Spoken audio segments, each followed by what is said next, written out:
Inilah Injil Yesus Kristus menurut Matius.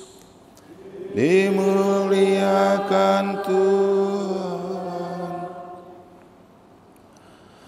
Pada suatu hari, Yesus mengemukakan perumpamaan berikut kepada murid-muridnya. Hal kerajaan surga sama seperti seorang yang mau bepergian ke luar negeri, yang memanggil hamba-hambanya dan mempercayakan hartanya kepada mereka. Yang seorang diberinya 5 talenta, yang seorang lagi 2, dan seorang yang lain lagi 1, masing-masing menurut kesanggupannya. Lalu ia berangkat. Lama sesudah itu, pulanglah tuan hamba-hamba itu, lalu mengadakan perhitungan dengan mereka. Hambanya yang menerima 5 talenta itu datang dan ia membawa laba 5 talenta, katanya, "Tuan, 5 talenta Tuhan percayakan kepadaku. Lihat, aku telah memperoleh laba 5 talenta.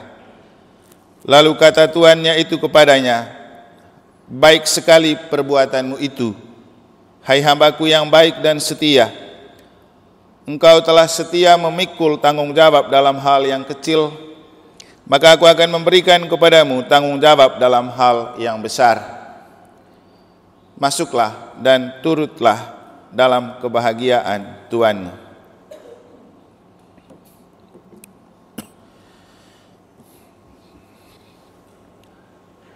Demikianlah sabda Tuhan. Terpujilah Kristus.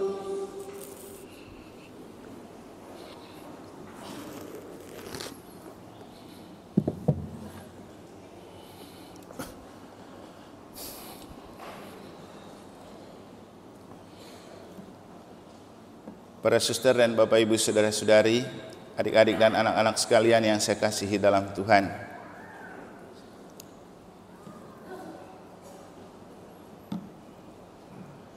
Kemarin waktu ke Jakarta, saya mampir di rumah salah seorang umat yang beberapa tahun lalu bersama kami pergi ke Eropa.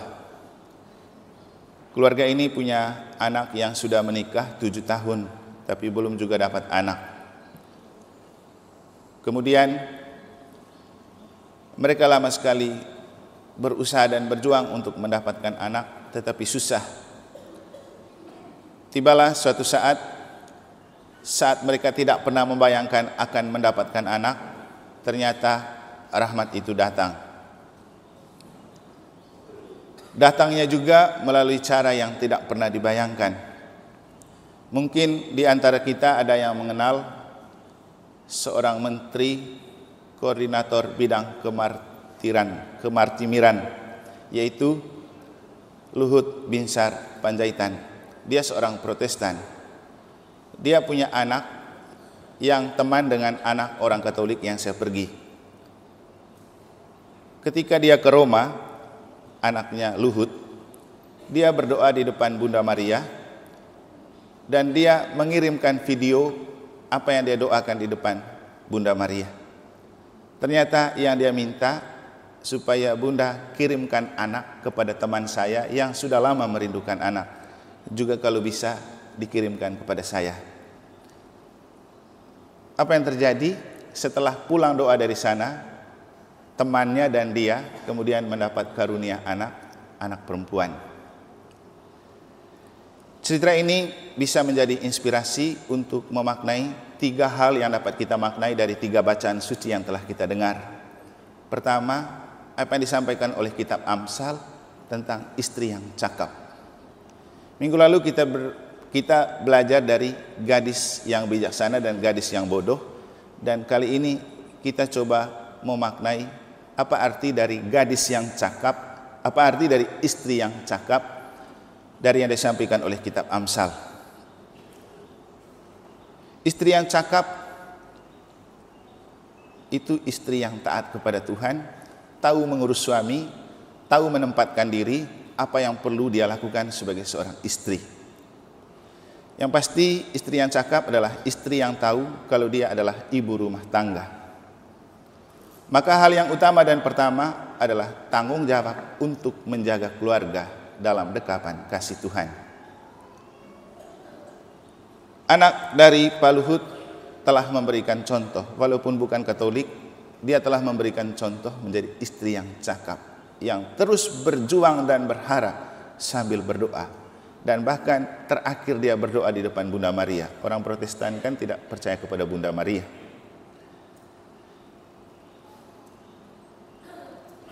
Para ibu bapak yang terkasih, kita hidup sebagai istri dan punya istri di zaman era milenial, yang kita semua tahu bagaimana karakter dan cara membawa diri para istri zaman now.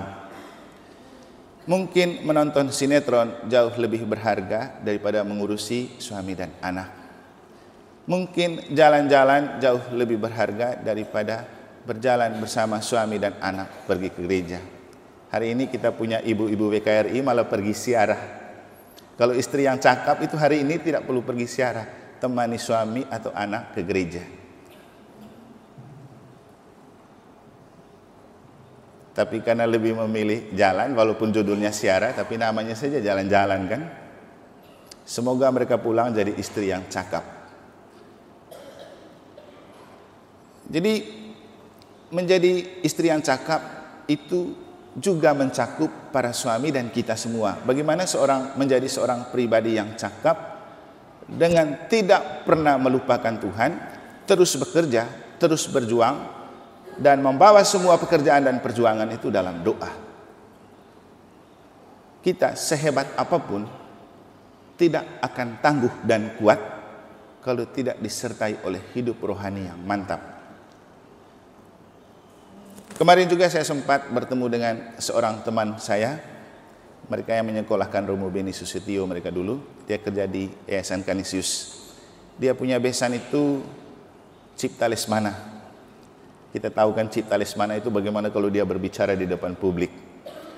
Dan dia berbicara tentang beliau yang ketika sudah tua seperti tidak ada kekuatan lagi. Padahal dia kalau bicara itu kan hebat. Siapa yang tidak tertegun dan takut kalau Pak Cipta Lesmana itu berbicara.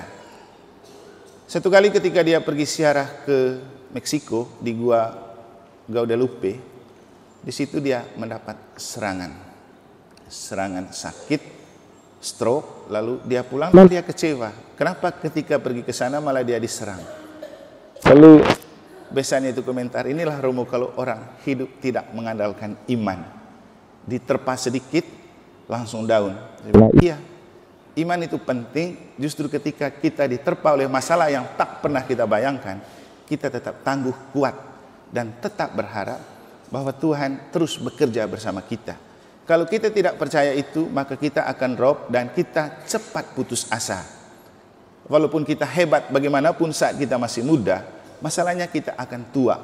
Dan ketika kita tua, orang tidak pakai kita lagi, tapi pada saat itulah iman yang bisa diandalkan untuk meneguhkan dan menguatkan kita.